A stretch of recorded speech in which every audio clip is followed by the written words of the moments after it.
I remember the first time I suspected something was off, though at the time I chalked it up to stress.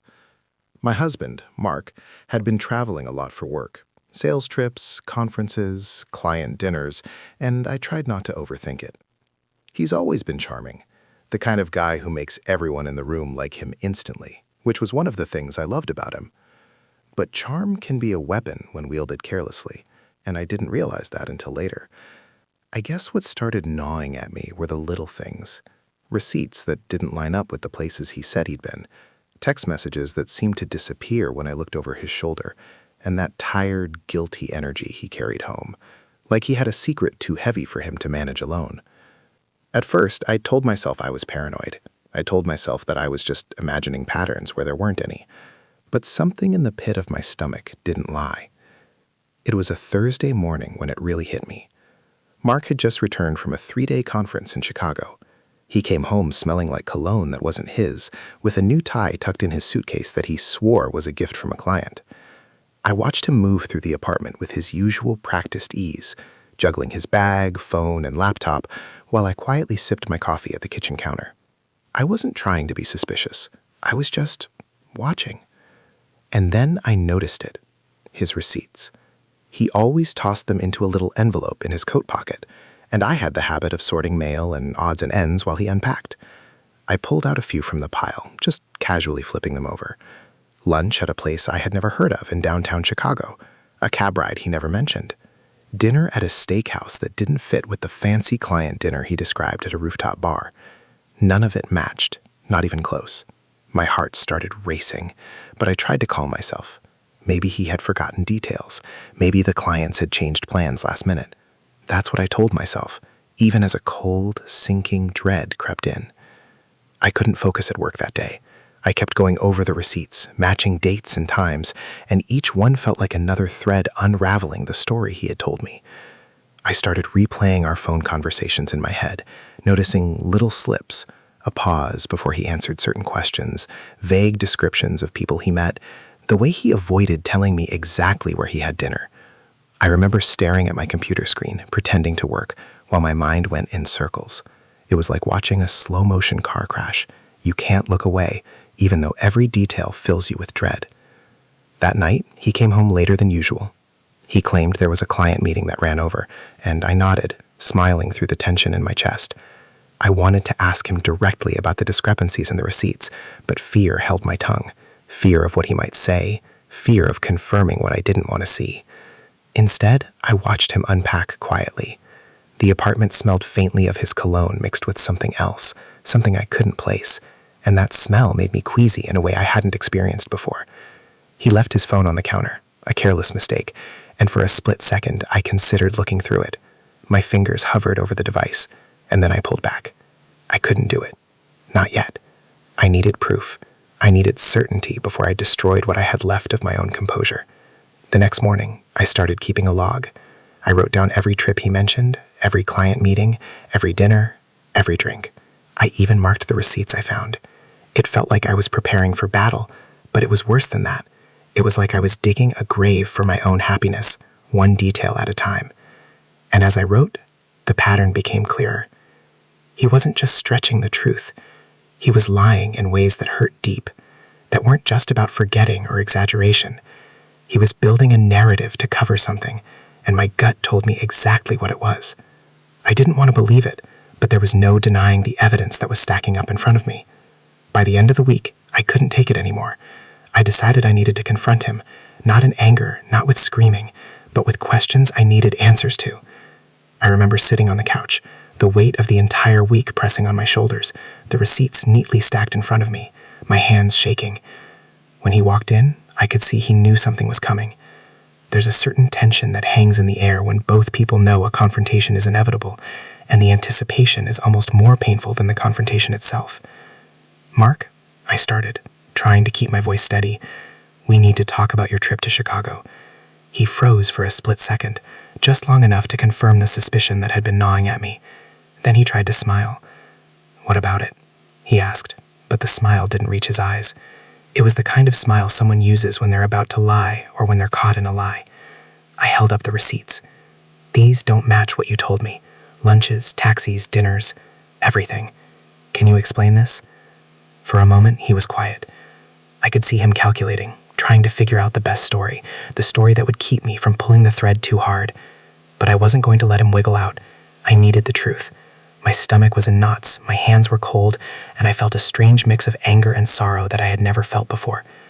Finally, he spoke, and I remember every word. "It's complicated," he said.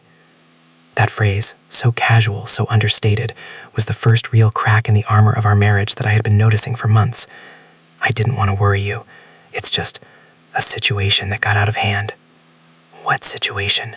I asked, my voice trembling despite my attempts to stay calm. "Mark, I need you to be honest with me." He hesitated again, and I knew at that moment that my fears were confirmed. But he didn't come clean immediately. He tried to deflect, to rationalize, to minimize, and I listened, each word like a knife twisting in my chest.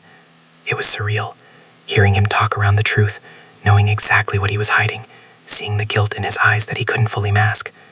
Finally, the words came. He admitted to seeing someone else. Just a few times, he said, just when he was on business trips. It didn't mean anything, he added quickly, but I had stopped listening to qualifiers. I was in shock, numb and furious all at once. I remember dropping the receipts on the floor, the sound sharp in the quiet apartment. My hands went to my face. I wanted to scream, cry, hit something, anything, but I just sat there, frozen. Everything we had built together, the house, the life, the memories, felt like it had been a lie. And yet, part of me understood. I understood how easy it is for someone to get caught in a pattern of deceit, to justify it in ways that make sense only to them. That didn't make it hurt any less. It made it worse. It made me realize that love isn't always enough when trust is broken. We didn't speak for hours after that. He went into the bedroom, and I stayed on the couch, staring at the wall, feeling the world tilt beneath me. I thought about all the little signs I had ignored, all the times I had told myself I was imagining things. I thought about the life we had shared, the plans we had made, and the future that suddenly seemed like a lie. And through it all, a single thought kept echoing in my mind. How long had this been going on, really? By the time I finally fell asleep that night, I was exhausted in a way I had never been before. Not physically, but emotionally. Betrayal isn't just an event. It's a slow, creeping poison that seeps into every corner of your mind, making you question everything you thought you knew. And as I drifted off, I knew that this was only the beginning. The receipts had opened a door I could never close, and I wasn't sure if I wanted to, even if I could. I woke up the next morning with a resolve I hadn't had before. I wasn't going to let him control the narrative anymore. I needed answers, not half-truths. And I knew that in order to understand the full scope of his deception, I would have to dig deeper. I would have to confront him with every detail, every inconsistency, and maybe, finally, uncover the person he had become when he thought no one was watching. I started by tracking his trips, pulling emails, checking receipts, and even following up with the hotels he said he had stayed at. Each new discovery brought a mix of relief and devastation. Relief because I was confirming my instincts, and devastation because the reality was far worse than I could have imagined. The pattern wasn't just occasional lapses.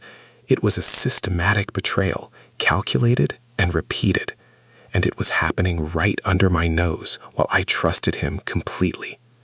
The more I uncovered, the more I realized how little I actually knew him. How many smiles, how many moments of tenderness had been built on a foundation of lies. How much of the life I thought we shared was a carefully constructed illusion. And in those quiet moments, alone in our apartment, staring at the evidence spread across the kitchen table, I felt something I hadn't felt in a long time. The raw, unfiltered weight of heartbreak. It was around that time that I started thinking about confrontation again. Not the polite version, not the quiet questioning, but a full exposure. I needed him to see how deep the hole was that he had dug.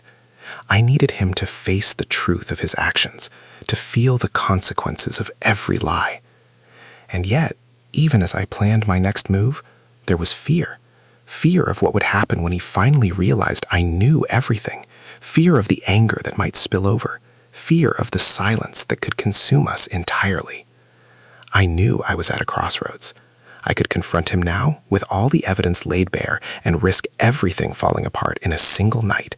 Or I could wait, observe, gather more, and prepare for a reckoning that might change the trajectory of both our lives forever.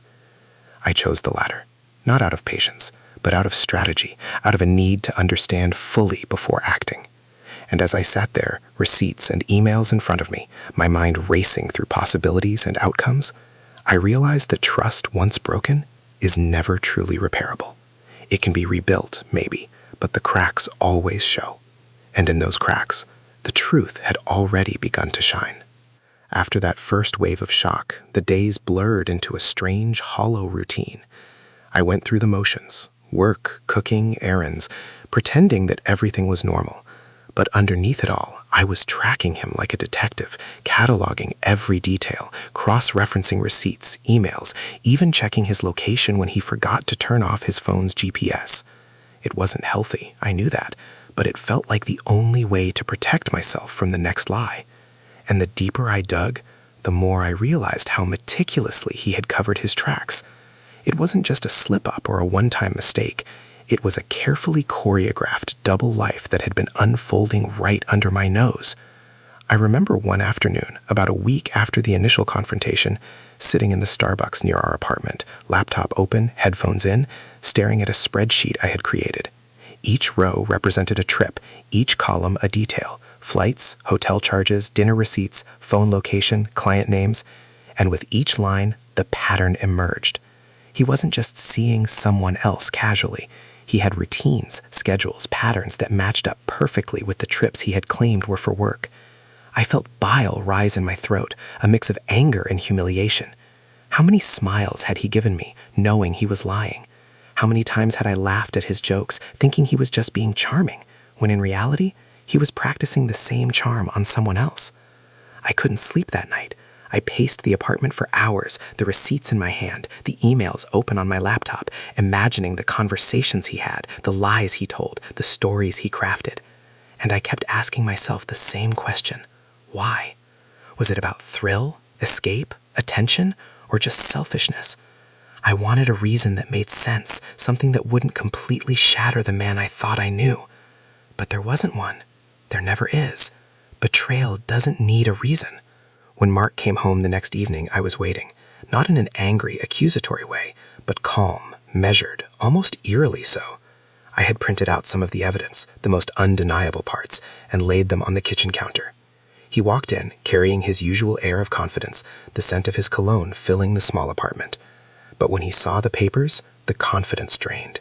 I could see the panic in his eyes before he even said a word.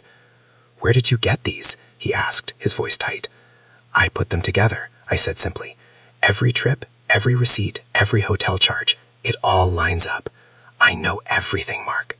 For a moment, he looked like he might run. Then he tried to charm his way out. "I can explain," he said, but I cut him off, holding up my hand. "No, you can't. Not now. Not until I hear the full story. Not until you stop dancing around the truth. I need everything." And he did. Or at least, he tried. He told me about her, the woman he had met on a networking event, how it started innocently enough with drinks after meetings, and how it spiraled into something he couldn't stop. He apologized over and over, but it felt empty, rehearsed, like he had practiced the words for months in front of a mirror. I sat there listening, feeling the warmth drain out of me, the trust, the love, the history we shared. It all felt like dust slipping through my fingers. I remember the look in his eyes, pleading for forgiveness, and the anger I felt at seeing him like that. Part of me wanted to scream, to throw something, to make him feel a fraction of the pain he had caused me. But I stayed quiet. I realized that my silence was more powerful than any outburst. My silence was control. And in that moment, I understood that I had to decide how far I was willing to go, whether to stay and fight for something that might never be the same, or walk away and reclaim myself before it was too late. The days after that were tense, quiet, and heavy. I tried to act normal around friends and family, but every interaction felt like I was wearing a mask, hiding the raw, exposed wound that had opened in my chest. I caught myself scanning every text message, every phone call, every email, the paranoia seeping deeper into my daily life. And yet, part of me couldn't stop thinking about him, about us, about the life we had built together. I loved him, or at least the man I thought he was, and that love made the betrayal cut even deeper. Then came the realization that perhaps the worst part wasn't just the cheating itself, it was the deception, the way he had systematically manipulated my perception of reality. Every lie, every omission, every fabricated story about a dinner or a client meeting was a thread in a tapestry that had once been our life.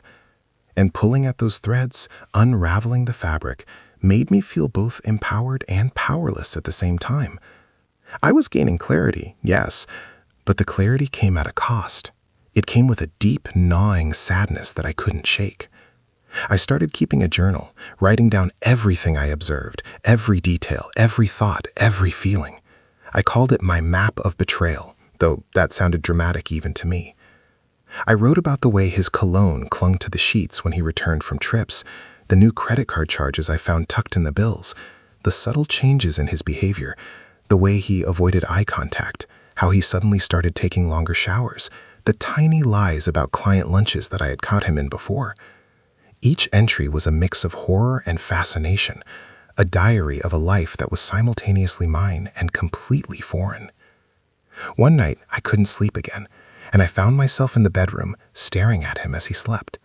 He looked peaceful, unaware, innocent in the way only sleeping people can look. And I felt something I hadn't anticipated. Grief. Not just anger, not just betrayal, but grief. I mourned the person I thought I knew, the version of him that I had loved, the shared dreams and plans that now felt like fiction. And I realized that what I felt wasn't just heartbreak. It was the slow, painful unraveling of a shared identity, the disintegration of the us I had believed in. The next morning, I confronted him again, this time with a different strategy. I asked questions that didn't allow for evasions, that forced him to confront the timeline, the details, the pattern of his lies. And he answered, but not with the honesty I wanted, just enough to keep the story plausible, just enough to avoid total exposure. That's when I realized that even with evidence, even with undeniable proof, he was still skilled at hiding parts of the truth, still capable of manipulating, still dangerous in the way he could bend reality to his will. I started thinking about the people around us, friends, family, coworkers, how oblivious they were, how everyone continued their routines, unaware of the storm brewing beneath the surface. It made me feel isolated, alone, as if I were the only person in the world who could see what was happening. And that isolation was terrifying. I realized that betrayal isn't just about the act itself. It's about the silent, invisible web it spins around your entire life, making you question everything and everyone you thought you could trust. I began documenting everything meticulously, taking photos of receipts, screenshots of emails, copying texts, noting times and locations. It felt obsessive, but I knew that someday I might need a record, whether for confrontation, therapy, or simply to validate my own experiences.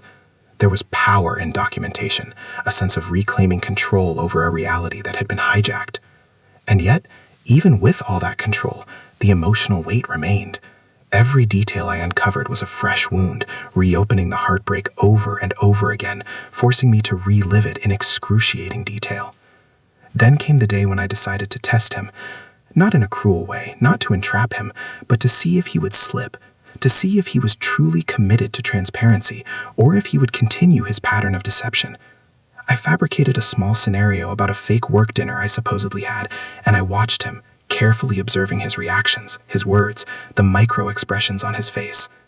And when he reacted with subtle nervousness, my heart sank, not because I had tricked him, but because it confirmed the depth of his dishonesty, the ease with which he could manipulate, the reality that the man I thought I knew could so casually lie without remorse. That night, I sat alone in our living room, the city lights filtering through the blinds, and I felt a strange mix of clarity and despair. I understood the full scope of the situation, but understanding didn't ease the pain. Knowing didn't protect me from the heartbreak.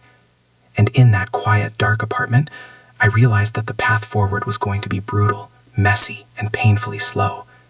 I didn't know if we could ever recover, if trust could ever be rebuilt, or if the life we had shared could survive exposure to the truth. The next few weeks became a test of endurance. I confronted him, documented everything, strategized my next steps, all while maintaining the outward appearance of normalcy. I watched him like a hawk, analyzing every interaction, every word, every gesture. And in the depths of that surveillance, I discovered something else. The man I loved, the one I thought I knew, had been living a parallel life so convincingly that it made me question not just him, but my own judgment, my own intuition. How could I have been so blind? How could I have ignored the warning signs that were there all along? By the end of that month, I had a full picture, almost. I didn't know the entire story, and I wasn't sure I ever would, but I knew enough to confront him one final time, enough to make decisions about the future, enough to finally step into the kind of confrontation that would either destroy us completely or force a reckoning that couldn't be ignored. I had gathered evidence, emotions, and strategy in equal measure, preparing for the moment when the truth would no longer be avoidable. And I realized something terrifying. Uncovering betrayal isn't just about discovering lies. It's about discovering yourself. The parts you didn't know were strong, the parts you didn't know were fragile, the parts you didn't know could endure heartbreak while still seeking justice, clarity, and closure. It's about navigating a world where love and deceit coexist, and realizing that your survival depends not on the other person, but on your own courage to face the unvarnished truth. I remember looking at him that night, standing in the kitchen, his eyes on me, knowing that I had pieced together the puzzle, and I knew that nothing would ever be the same. The receipts, the trips, the lies, they had shattered the illusion, and we were left with the raw, unfiltered reality. And in that reality, I had to decide whether to rebuild, to fight, or to walk away forever. The morning after I had confronted him with the full picture, I woke up with a quiet, simmering rage that I couldn't shake. Mark was in the shower, humming softly like everything was normal, and I sat on the edge of the bed, staring at the ceiling, thinking about the months or maybe years of lies that had led us here.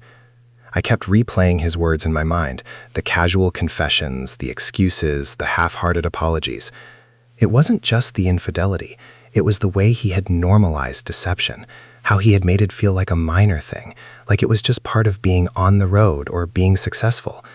And I realized with a sinking feeling that our life had been built on a foundation of illusions. I tried to talk to him that morning, but I couldn't find the right words. I wanted to scream, to demand answers, to make him feel even a fraction of what I was feeling. But instead, I asked carefully, almost surgically, "How long has this been going on?" He avoided my gaze, rinsing shampoo out of his hair, his hands trembling slightly. "It's complicated," he said, the familiar line that had once seemed so innocuous, but now it felt like a trap. I pressed further. "Mark, how long? I need to know everything." And then he said it. "Since last summer." My stomach dropped. Not weeks, not months, but a full year. Every trip, every business dinner, every conference, I had been unknowingly watching him live a double life for 12 months. And suddenly, all the little inconsistencies, the odd smells, the missed calls, the receipts, made sense. I felt bile rise in my throat, and I had to step away from the bathroom doorway just to keep from throwing up. That day, I started making calls, quietly, cautiously. I called the hotels he had claimed to stay at, pretending to be a travel coordinator checking reservations. I asked questions about charges, rooms, times, and every single answer chipped away at the carefully constructed image of his honesty. And I realized something terrifying. Even with him sitting 2 rooms away, I could no longer trust anything he said. His voice, his smile, the casual way he asked about my day, all of it now carried a layer of deception I couldn't ignore. By mid-afternoon, I was pacing the living room, my phone clutched in my hand, my brain spinning. I couldn't eat, couldn't focus, couldn't sit still. I realized that discovering someone's betrayal doesn't come in a neat, singular moment. It spreads like a disease, infecting every part of your life. Every memory of us together became suspect. Every laugh, every touch, every promise, now tainted by doubt. And worse, I started to question myself. How could I have missed this? How had I ignored the subtle signs? How could someone I loved so much manipulate my perception for so long? That evening, I confronted him again. I laid out everything I had discovered, the receipts, the hotel confirmations, the charges, the timeline. I watched him shift uncomfortably, his charm stripped away, the confidence gone. And yet, he tried one last time to minimize it. It wasn't emotional, he said. It didn't mean anything. I was lonely on the road, and it just happened. I laughed, a harsh, bitter sound that surprised both of us. Lonely? I said. You lied to me every day. You spent nights with her while I waited for you to come home. You built an entire fantasy life while keeping me in the dark. And now you call it loneliness? I could see the shame in his eyes, the panic rising as he realized the depth of my discovery. But I wasn't done. Not by a long shot. I told him I needed to know everything. Every message, every meeting, every lie. I demanded access to his emails, his texts, his accounts. He hesitated, but I could see the fear in him, the realization that his world was collapsing. I spent hours going through his phone while he sat on the couch, silent, watching, defeated. Each message I found, each conversation with her, each casual lie about a dinner or a hotel was another blow, another crack in the foundation of our marriage.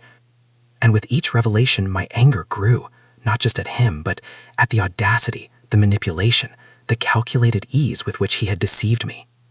That night, I couldn't sleep. I lay in bed, staring at the ceiling, replaying every moment of our life together. I remembered the first time he told me he loved me, the vacations we took, the quiet Sunday mornings with coffee in the paper.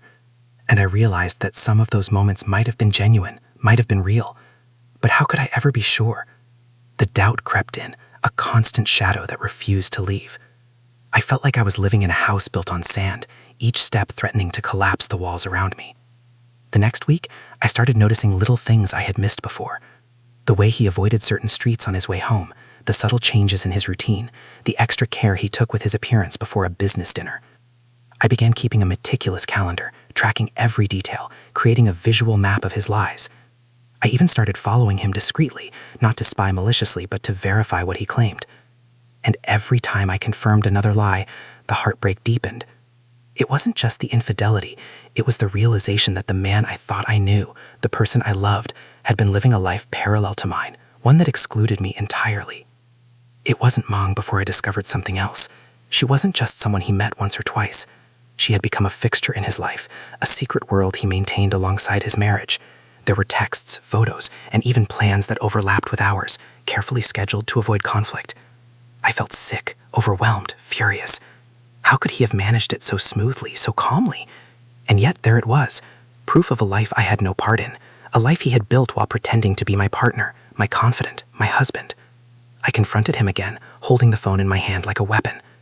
This isn't just a fling, Mark. You've been living a double life, I said, my voice shaking with rage and disbelief. He tried to speak, but I cut him off. Don't. Just don't.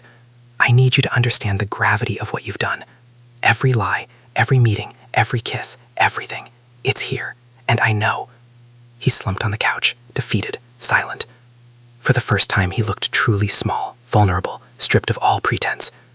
And yet, part of me didn't feel satisfaction. I felt sorrow, a deep, aching grief for the man I thought he was, for the life we shared, for the trust that had been destroyed. I realized that even with proof, even with evidence, there was no way to undo the emotional damage. Betrayal doesn't come with a reset button. It doesn't allow for forgiveness without struggle, without pain, without the lingering shadow of doubt. In the days that followed, I started talking to friends, carefully, cautiously, not about him specifically, but about my feelings, my fears, my confusion. I needed an outlet, someone who could help me process the storm raging inside me. And in those conversations, I realized how isolated I had been, how much of the deception was compounded by my silence. I had felt alone in my own marriage, betrayed by someone who was supposed to protect, love, and cherish me. And in acknowledging that, I began to reclaim a small part of myself, the part that deserved honesty, clarity, and respect. I also started to notice patterns in his behavior, the way he checked his phone constantly, the way he reacted defensively to minor questions, the way he avoided personal conversations. Each observation was a puzzle piece, a key to understand not just what he had done, but why he had been able to do it for so long without being caught. And as I pieced it together, I felt a mixture of empowerment and sorrow. Empowerment because I finally saw the truth. Sorrow because the truth was so ugly, so painful, so far removed removed from the man I thought I knew.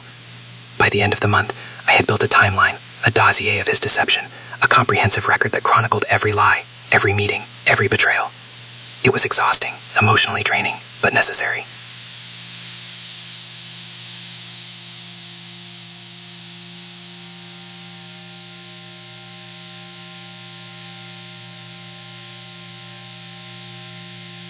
I realized that I couldn't rely on his words anymore, couldn't rely on his remorse, couldn't rely on his charm. I had to rely on myself, on my own observations, my own evidence, my own judgment. And in that realization, I felt a strange sense of clarity. But clarity didn't bring peace. It brought a new kind of pain, a deep, gnawing understanding of how thoroughly my life had been infiltrated by lies. I began to question everything, our marriage, our friends, even myself. How had I missed the signs? How had I ignored my instincts? How had I allowed myself to be deceived so completely? And in that questioning, I discovered a fierce determination. I wasn't going to let this end without confronting him fully, without forcing him to acknowledge the consequences of his actions, without reclaiming some control over the life that had been manipulated out from under me. One night, I sat down across from him at the kitchen table, the dossier spread between us, and I spoke clearly, deliberately. Mark, this isn't just about one mistake. This isn't just about a lapse in judgment. This is a pattern, and I need to know why. I need to hear the truth, without excuses, without deflection, without lies. He looked down, ashamed, defeated, and finally began to speak. And as he did, I realized that what I had feared most wasn't the infidelity itself. It was the slow realization that the man I loved, the life I trusted, had been built on deception, and that the path forward would require choices I wasn't sure I was ready to make. Choices that would define not just the end of our marriage, but the kind of person I was going to become in the aftermath of betrayal. The days after that conversation were the longest I've ever lived. Mark tried to slip back into normalcy, but I couldn't let him. Not fully. Not ever again. I realized the life we had built, the dinners, the weekends, the Netflix nights, the seemingly ordinary, mundane moments, had been shattered. I couldn't unsee the evidence, couldn't unhear the confessions, couldn't unfeel the betrayal. Every time he walked into the room, I felt like I was seeing a stranger wearing the face of the man I once loved. And yet, part of me wanted to hold on, wanted to salvage something, anything, because love doesn't just vanish overnight. But the reality was cruel. What we had was broken, and nothing I did could glue it back together. I started living with a constant hyper-awareness, noticing everything, how he moved, how he spoke, what he left behind, what he didn't. Every time he laughed, I couldn't be sure if it was genuine or performative. Every time he brushed past me, I flinched a little, remembering the closeness we once shared and the deception he had hidden behind it. The apartment felt different too. Our space, once shared and comforting, now felt like a stage for tension, a silent arena where I monitored him as much as I coexisted with him. And I hated that it had come to this, hated that someone I had trusted completely had so casually destroyed the foundation of our life. One evening, I found myself scrolling through the texts and emails again, not because I needed to, but because my mind wouldn't let it go. I found one she had sent him, a message about meeting for dinner, casually mentioning how easy it was to sneak around, how thrilling it felt to have a secret life. My chest tightened. It wasn't just betrayal, it was audacity. And it made me realize something critical. This wasn't about him being lonely or stressed or caught in a moment of weakness. This was about deliberate choices, repeated actions, and a willingness to manipulate someone who trusted him entirely. I confronted him again, and this time the conversation wasn't just about questions, it was about accountability. "Mark, do you understand the weight of what you've done?" I asked, my voice calm but sharp. This wasn't a mistake. This wasn't a lapse. This was intentional. Every decision, every lie. It was you choosing her over me, over us.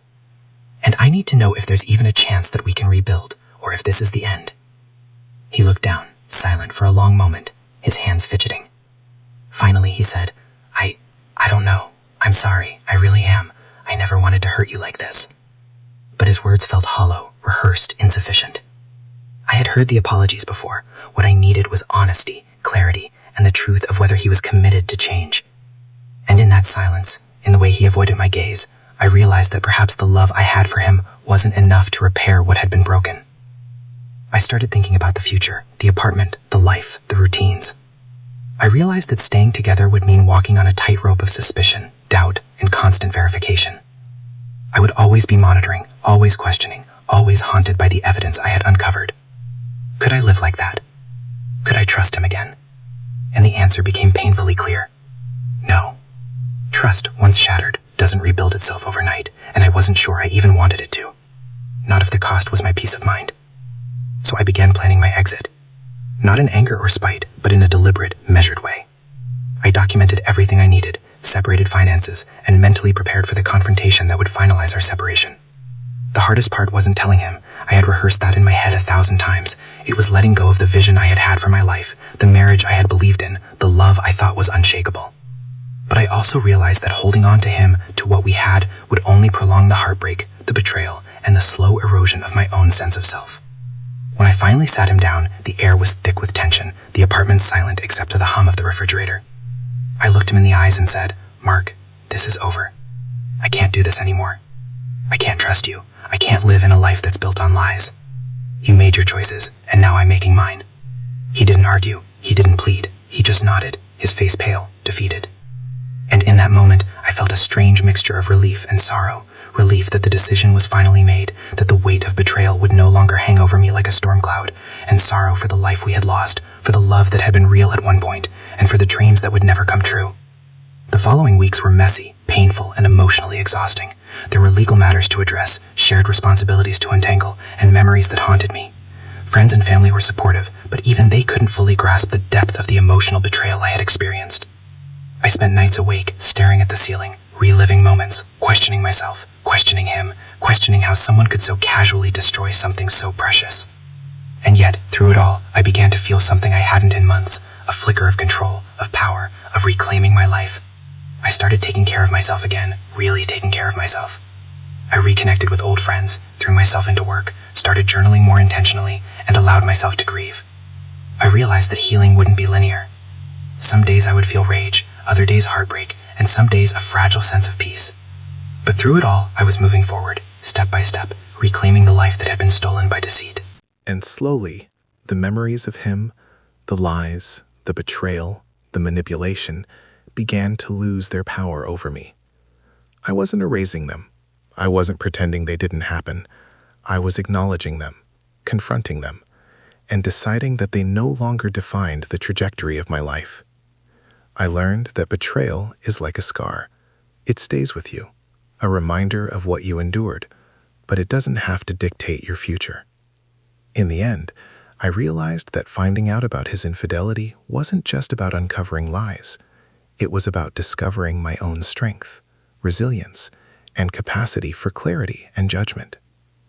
I had faced a betrayal that could have shattered me completely, and instead, I used it as a catalyst to reclaim my autonomy.